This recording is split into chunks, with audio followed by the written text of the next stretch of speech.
Moi ici, ça m'a permis, je ne sais plus ce que je veux dire. On fait la vidéo alors que la musique tourne derrière. C'est vrai ça, on peut recommencer je crois. On peut tout refaire. C'est pas grave, on sera plus à l'aise. Attends, mais du coup, on va... Un truc. Bonjour, je sais pas. Ah bah oui, hein. C'est trop banal, non? Non mais qu'est-ce que tu veux qu'on dise? C'est fou, je sais pas non plus. Salut. Hello. Juste bienvenue dans l'atelier, tu vois. Bonjour et bienvenue pour l'épisode... Je sais pas. Bonjour à tous et bienvenue sur cette nouvelle vidéo. Bonjour à tous et bienvenue dans cette nouvelle vidéo. Bonjour à tous et bienvenue dans ce nouvel épisode des astuces historiques de l'atelier. Bonjour à tous et bienvenue dans ce nouvel épisode de l'atelier. Bonjour à tous et bienvenue dans cette nouvelle vidéo de l'atelier. Bonjour à tous et bienvenue dans cette nouvelle vidéo de l'atelier. Bonjour à tous et bienvenue dans cette nouvelle vidéo de l'atelier. Bonjour à tous et bienvenue dans cette nouvelle vidéo de l'atelier avec Quentin, pour une fois devant la caméra et pas derrière. De plus en plus. C'est vrai, Mais bon. comme on le disait. Ouais.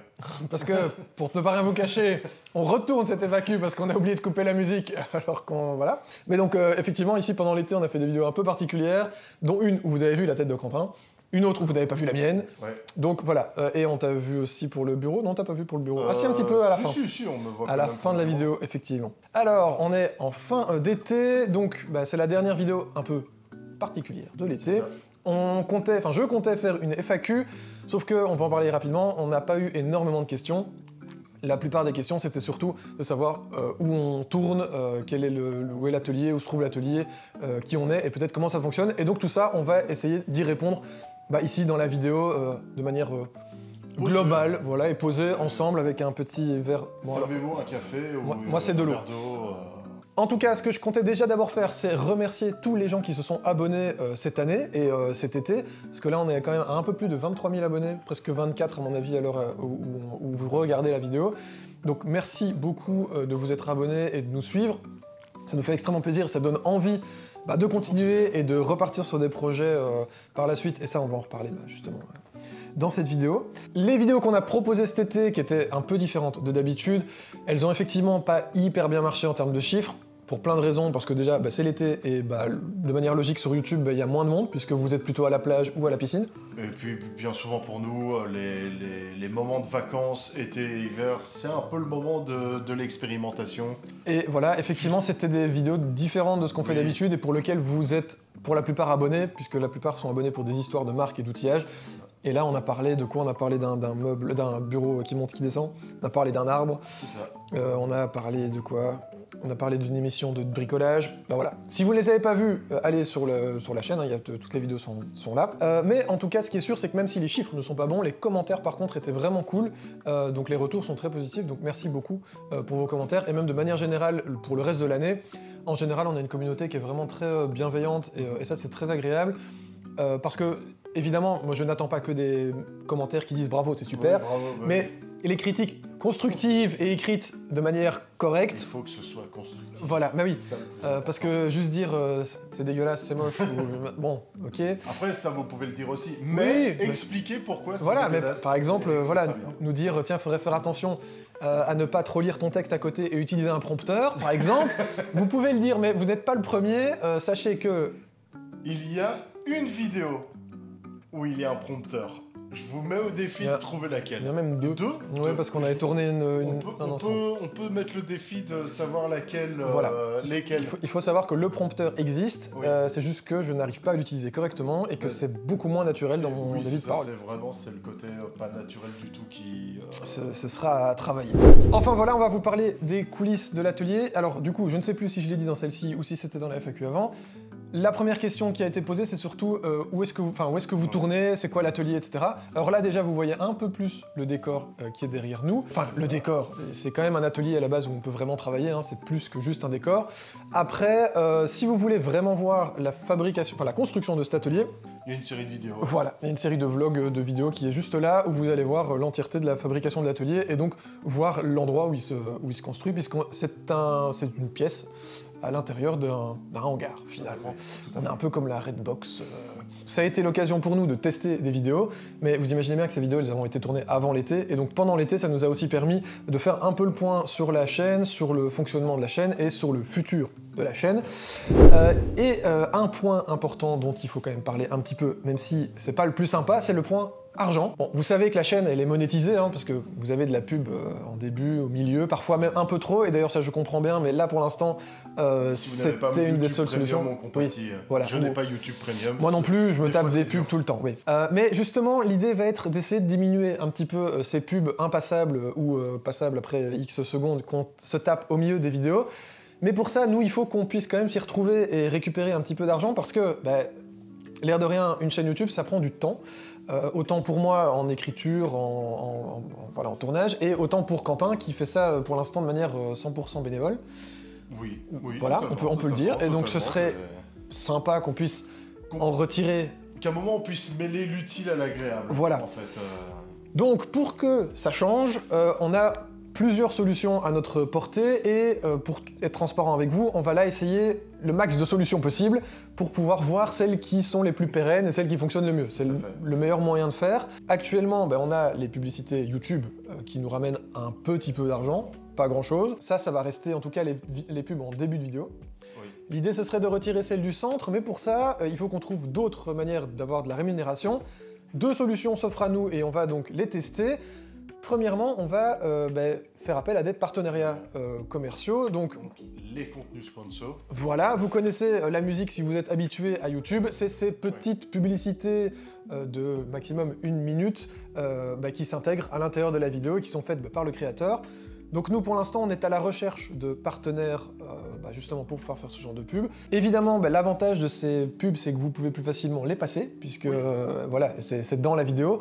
On essayera évidemment de ne pas, déjà de vous faire de la pub de produits avec lesquels on est au moins en phase et qui sont de qualité. C'est ça. On va pas aller chercher n'importe quoi non plus, hein. Notre but n'est pas de juste ramener de l'argent. On va essayer de rester dans notre univers, on va essayer de les intégrer évidemment au mieux dans la vidéo et dans l'histoire. Donc l'idée c'est pas de venir vous matraquer avec des publicités qui n'ont aucun sens. On va essayer de trouver des partenaires qui ont un lien ou qui en tout cas ont une certaine qualité et qu'on aura évidemment testé avant. Voilà, l'idée c'est de faire ça quand même proprement. Ça, c'est notre premier axe. Le deuxième plan, c'est d'ouvrir un Tipeee. D'ailleurs, à partir d'aujourd'hui, du jour où vous regardez la vidéo, le Tipeee est ouvert et les liens sont dans la description et peut-être en commentaire épinglé, je ne sais pas, mais en tout cas, ils seront là et je vous mets un petit, par là, ici, un QR code ou quoi, à scanner pour l'ouvrir là ou là au milieu. Là, comme ça, voilà. Comme ça, vous pouvez aller donc sur notre Tipeee. Pour ceux qui ne savent pas ce que c'est une page sur laquelle vous pouvez donner un tip, donc comment est-ce qu'on appelle ça ? Un don, quoi. Un don, voilà. Vous pouvez faire un don, soit un don unique, soit un don régulier, donc qui sera débité tous les X. Tip, c'est plutôt un pourboire, mais on va plutôt dire voilà, un don. C'est un petit pourboire, mais on ne l'utilisera pas que pour boire. Donc l'idée donc de cette page, donc ça va être de pouvoir aussi récupérer un petit peu d'argent et pouvoir du coup diminuer la quantité de publicité impassable de YouTube et potentiellement, comme je vous le dis, l'idée c'est de tester un peu tout. Si le Tipeee fonctionne suffisamment et nous permet de pouvoir faire fonctionner la chaîne, ne plus faire de partenariats commerciaux. Et à l'inverse, si le Tipeee ne marche pas, on augmentera un petit peu les partenariats commerciaux. Il va falloir que nous, on trouve un équilibre de notre côté, sans vous impacter trop en termes de vidéos. Après, ça peut être effectivement un kiff-kiff que si... Si les deux fonctionnent en symbiose, c'est très bien aussi. C'est ça qu'on se dise, tout à fait. Il y a des moments, pourquoi pas un moment, une collab, si le produit nous parle à fond, pas forcément du coup sur toutes les vidéos. L'idée n'est pas effectivement de collaborer sur toutes les vidéos non plus. Voilà. Donc là, en tout cas, on va, à partir de septembre, il y aura un petit changement à ce niveau-là, parce que voilà, il faut qu'on tâtonne et qu'on teste un petit peu. C'est un peu le destin de toutes les chaînes YouTube qui commencent un peu à C'est grossir. vrai. En tout cas, des partenariats, il risque d'y en avoir sur la chaîne. On sera à chaque fois très transparent avec vous de toute façon. Enfin, de toute façon, on est obligé, ce sera indiqué que c'est un partenariat commercial. Et l'autre possibilité, c'est le Tipeee. Vous n'hésitez pas à aller y jeter un œil. Il y a des contreparties qui sont disponibles. Alors, très basique, l'idée c'est par exemple que pour un certain plafond de dons, vous pourrez avoir accès au script des vidéos. Vous pourrez aussi avoir normalement accès aux vidéos en avant-première le vendredi au lieu du dimanche. Un petit vendredi soir chill posé devant Exactement. Et surtout, sans pub YouTube, puisque vous y aurez accès sans pub. Bon, loin de nous l'envie de se plaindre, mais de fait, une chaîne YouTube, c'est beaucoup de boulot quand même. Parce que l'air de rien, les vidéos qu'on tourne, ça demande quand même... un peu de travail, et je ne sais plus où je voulais en arriver avec tout ça. Oui, c'était juste parce que justement le processus créatif des vidéos avait l'air d'intéresser certaines personnes. Donc l'idée c'est qu'on a une liste de sujets et de marques, etc. qui est déjà existante. Voilà, j'ai une très longue liste auquel je rajoute tout ce qu'on me propose en commentaire, donc n'hésitez pas à nous proposer des marques, des noms que vous voudriez voir arriver en vidéo.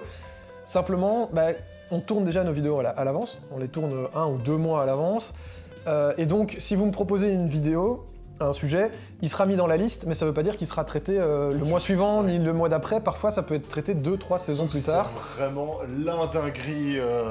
Exactement, et c'est là que je voulais en venir, c'est que en plus de ça, moi quand je dois écrire une vidéo, je dois faire des recherches, et donc il faut que j'apprécie le sujet, parce qu'il va falloir que je me plonge dans le sujet, que je cherche des infos, etc. Donc évidemment, si on me propose un truc et je me dis « Waouh, putain, ce sujet-là, il est trop cool », ça passe en priorité et je me plonge dedans. Si le sujet ne m'attire pas plus à ce moment-là, il va passer au second plan. Donc il y a toute cette partie écriture-recherche, qui est vraiment très très cool. Après, on va faire un tournage, tout simplement. En général, ça se passe ici, derrière le bar, avec Quentin, qui installe tout son matos. On filme tout. Oui. Et après, arrive tout simplement la partie montage. Et alors là, jusque il y a quelques mois, c'est moi qui m'en occupais. Et là, dernièrement, quelque chose comme ça, vous avez certainement dû vous en rendre compte peut-être en termes de vidéos, c'est Quentin qui est passé au montage des vidéos. Pour dire très vite, on est toujours tous les deux sur la partie montage, c'est juste que toi tu gardes les parties que t'aimes bien, et on va dire, moi, c'est ce que je m'occupe, c'est la partie finalisation, donc au niveau de l'audio, de l'image, des effets, des titres maintenant qui vont apparaître aussi. Oui, parce qu'il va y avoir quand même un petit peu d'évolution dans le montage et dans le tournage. D'ailleurs, c'est même très drôle, mais si vous allez voir même les vidéos, techniquement, je commence à apparaître en 2021. D'ailleurs, on a relancé en 2020, c'était Covid, fin 2020, Covid. Du coup, en vrai, si vous faites une petite rétrospective, l'évolution, elle est quand même assez... N'hésitez pas à aller revoir toutes les vidéos, ça refera des vues un petit peu sur celles qui bloquent un peu, parce qu'on en a qui sont bloquées, il n'y a pas beaucoup de vues.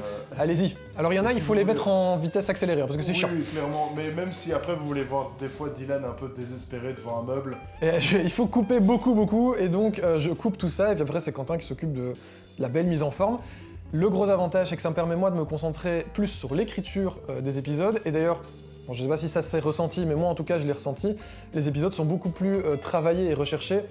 Je prends en exemple la première vidéo d'Histoire de marque qui est celle de Festool, qui est très courte et qui est juste une liste d'années et de sorties d'outillage. Ouais, t'as fait le sommaire quoi. Oui, c'est ça. En gros, j'ai fait ça, alors que maintenant, je sais pas, dernière vidéo, je ne sais plus, mais en tout cas les vidéos qui arrivent, ça c'est sûr, sur les sujets qui arrivent, on a vraiment, j'ai fait une recherche plus de fond, plus importante, mais c'est parce que j'ai plus de temps, et ça me permet aussi de travailler un peu plus les miniatures, parce que ceux pour lesquels j'avais moins de temps aussi, et parfois il m'arrivait de faire la miniature 2 jours avant la sortie de la vidéo, parce que j'avais oublié de la faire. Et c'est surtout aussi, il faut se dire qu'on ne fait pas, on écrit une vidéo, on la tourne, on la monte, on passe à la suivante, on fait pratiquement plusieurs en même temps. En général, j'ai écrit 4 vidéos, on tourne les 4. Ouais. Et après, elles sortent, vu que c'est 2 par mois, donc ça nous permet de tenir 2 mois. Et dans le 2e mois, on tourne les 4 suivantes et ainsi de suite. Tout à fait. C'est à peu près ça le truc. Ce qui nous permet de ne pas trop être surmené. Alors ça, c'est pour le passé, le présent, et alors il y a la partie future de l'atelier. Bon, c'est toujours un petit peu risqué de parler de projets futurs, parce que dans 90% des cas, ils ne se concrétisent pas, parce que c'est compliqué. En général, en vrai, c'est parce que je l'ai mis à la fin dans le texte, mais autant le dire tout de suite, en général, ce qui fait que les projets ne se concrétisent pas, c'est manque de temps et manque d'argent. Alors on espère qu'avec justement partenariat ou Tipeee, etc., on puisse débloquer un petit peu de moyens pour pouvoir aller se déplacer dans des entreprises, potentiellement faire des tournages un peu plus importants en termes d'équipe, un peu plus élaborés. D'aller plus loin en fait. Oui, tout à fait. Bon, après le temps, là par contre c'est encore plus compliqué à récupérer parce que ça on peut pas l'acheter, donc il faut réussir à débloquer du temps pour pouvoir tourner, sachant que on bosse tous les deux à côté puisque c'est une activité complémentaire. Non mais j'ai quand même des projets, j'ai quand même des idées de vidéos que j'aimerais bien pouvoir réaliser. Par exemple des vidéos un peu à la Vibrequin entre guillemets, si on peut encore parler d'eux, sur YouTube, avec des tests... Sylvain Lévy ? Oui. Sylvain Lévy. Avec des tests d'outils où on les pousse au maximum de leur capacité, voire même au-delà, en testant des lames de scie sur autre chose que du bois par exemple. Qu'est-ce que ça fait de voilà. une mèche à bois dans du béton Par exemple, voilà, ce genre de choses. Mais bon, là, encore une fois, ça demande évidemment du budget puisqu'il faut pouvoir acheter le matos pour pouvoir l'abîmer potentiellement. Oui. Donc là, on n'y est pas encore. L'autre projet, c'est de relancer potentiellement les podcasts, parce que pour ceux qui ne le savent peut-être pas, c'est toujours dans la description, le lien est toujours, mais c'est vrai qu'on fait plus trop la pub. Voilà, il y a un podcast qu'on avait lancé il y a maintenant 2 ans presque. Déjà? Bah ouais, ça remonte. Qui s'appelle Gueule de bois, où on parlait justement de bois et d'arbres, de scieries, etc. Les épisodes sont toujours disponibles sur Spotify. C'est un peu long. Si on doit refaire une saison, il y a plein de choses qu'on réglerait différemment, etc. Mais c'était un projet qu'on faisait en collaboration avec Bois Local. Et donc on est en discussion pour voir un petit peu comment on pourrait faire évoluer le projet et pourquoi pas relancer une saison 2 ou une continuité de la saison 1, en tout cas refaire des épisodes un petit peu. Donc n'hésitez pas à nous dire dans les commentaires si potentiellement du podcast vous intéresse. Ouais, j'ai envie de dire, est-ce qu'on peut faire aussi une liste des choses dont on vous promet pas on peut être en réflexion, mais on vous promet pas. Sachez que de toute façon, la liste qu'on fait depuis le début là pour le futur, c'est que des trucs qui sont en réflexion, mais qu'on ne promet absolument pas. Que, on avait, juste avant de commencer la vidéo, on avait parlé justement de l'épisode Noël, du coup qu'on a mis en pause il y a déjà... Ça fait 2 ans, je pense. Ça déjà, fait, oui, 2022, je pense. Donc ça fait 3 ans. Ça fait 3 ans, peut-être 2 ou 3 ans, faudrait voir. Ouais. Mais voilà, bon, un truc qui nous faisait beaucoup plaisir et tout ça, mais qu'on a dû mettre parce que là, du coup, on passe vraiment sur un tournage. J'aimerais bien dire pro, mais on n'est même pas encore assez de personnes pour vraiment être semi-pro quoi, c'est la moitié du moitié. C'est le semi du semi. C'est le quart pro quoi. Oui c'est ça, c'est un quart pro. C'est un quart pro. Par exemple, on avait pensé aussi à des épisodes spéciaux Halloween, on va dire vraiment sur des légendes du bois. Un peu plus poussés que ceux qu'on a pu faire jusqu'à présent. Tout à fait. Et je sais qu'à un moment on avait reparlé un peu de Twitch, mais encore plus compliqué. Ouais, alors là, relancer Twitch, c'est encore une autre chose parce que c'est pas une question de budget, là c'est vraiment clairement une question de temps, c'est parce qu'il faut des soirées pour pouvoir le faire. C'est ça, et les sujets aussi qui se portent plus sur Twitch, parce que les sujets qu'on fait en vidéo YouTube n'est pas forcément... Il y a des sujets qui sont prévus, oui. Il y a une liste de sujets prévus pour Twitch. Twitch, on pourrait, si vraiment moi j'avais du temps et des soirées dispo, on peut relancer Twitch demain. Mais voilà, c'est un petit peu compliqué. Oui, et alors par contre, un autre type de projet que j'aimerais bien pouvoir relancer, c'est aussi aller découvrir des entreprises plutôt que de juste rester ici. C'est de se déplacer. On l'avait fait chez Rubio, on l'a fait chez Kirchen, ce qui était un des plus gros déplacements qu'on ait fait d'ailleurs. On l'a fait. Allemagne-Belgique. Oui, on l'a fait aussi dans des séries, dans une série. On l'a fait chez Stabilam. Enfin, vous avez plein de vidéos sur la chaîne. Je vais pas vous mettre L'Odyssée du bois. Hein. Oui, c'est ça. 3 épisodes où on s'est déplacé pour aller voir les différentes étapes du travail du bois. Donc n'hésitez pas, encore une fois, à aller faire un tour sur notre Tipeee si vous voulez nous soutenir. Et puis sinon, simplement, vous abonner déjà à la chaîne et suivre nos vidéos. C'est déjà un très bon choix. Puisque plus on a d'abonnés, plus on a de vues, plus on va pouvoir se faire financer par des partenaires aussi. Donc l'air de rien, juste le fait de regarder la vidéo, la partager et vous abonner, c'est déjà nous soutenir énormément. Et du coup d'ailleurs... Une bonne partie doit venir... vient de vous. Tout à fait, mais j'allais y arriver parce que là, on s'est plaint beaucoup, on n'a pas le temps, on n'a pas le machin, mais... moi je trouve... Non, c'est vrai, on s'est pas trop plaint. Mais je voulais en tout cas finir en vous remerciant, surtout parce que, l'air de rien, il y a quand même une énorme évolution qui a été faite depuis qu'on a réouvert la chaîne en 2020, période Covid pour ceux qui s'en rappellent, parce que c'est à ce moment-là qu'on se dit, tiens, on ferait bien un truc. Voilà, le chemin était quand même énorme, on est parti, on avait 3000 abonnés, 2000 abonnés, on en a 23 000 maintenant. Elle a grandi cette chaîne. Elle a bien grandi et ça c'est grâce à vous et grâce à du fait que vous nous suivez, que vous aimez ce qu'on fait. Donc merci beaucoup à tous. Donc l'été touche à sa fin, enfin en tout cas les vacances d'été touchent à leur fin, donc c'était la dernière vidéo un peu spéciale. On revient dans 2 semaines avec une vidéo qui va vous parler, est-ce qu'on peut dire, un grand nom du magasin de bricolage en France. Voilà, je pense que... Sachant qu'on a déjà fait le Roi Merlin, qu'est-ce qui reste? Il en reste quelques-uns, en tout cas, soyez prêts. Si vous n'êtes pas abonné, abonnez-vous, comme ça vous aurez l'info. Mettez peut-être la cloche si vous voulez pour l'avoir. J'avoue que moi je la mets jamais, donc je ne peux pas vous obliger à la mettre. Mais en tout cas, abonnez-vous, comme ça vous serez au courant dès qu'elle sort. Suivez-nous sur Insta, parce que je fais aussi une story à chaque fois que ça sort, donc comme ça vous serez encore plus au courant, vous risquez pas de la rater. J'espère que vous serez en rendez-vous pour cette grosse vidéo quand même, et cette rentrée. Et là, il y a des sujets... plutôt gros, plutôt intéressants qui vont arriver. Merci beaucoup et tchuss les Azolieros. Ciao, ciao. Essaye de me donner de la contenance. J'essaie de donner de la contenance.